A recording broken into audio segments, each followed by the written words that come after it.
ओ भाई साहब, ट्रेन का इंजन इतना बड़ा होता है? इसके अंदर चाबी लगी होती है क्या? एक काम करता हूँ, अंदर घुस के ही देख लेता हूँ। इसी बहाने ये भी दिखाऊंगा अंदर क्या क्या फंक्शंस होते हैं। मन किया तो ट्रेन चला भी लूंगा। हाँ, क्या बात करता है यार।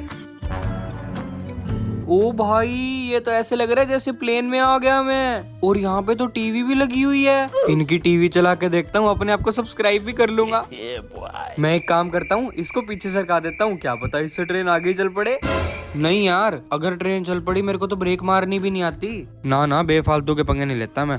पर यहाँ पे चाबी तो नहीं है, और ये टीवी पता नहीं कैसे चलेगी। ये बटन किस चीज का है? ये बटन ना शायद हॉर्न का है।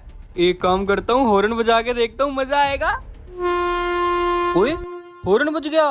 पुलिस वाले ना आ जाए कहीं, मैं भाग लेता हूँ यहाँ से। यार हॉर्न बजा भाई वीडियो अच्छी लगी हो तो सब्सक्राइब वाला बटन दबा दो। जो सब्सक्राइब करेगा उसको आईफोन दूंगा मैं। हवा निकल गई।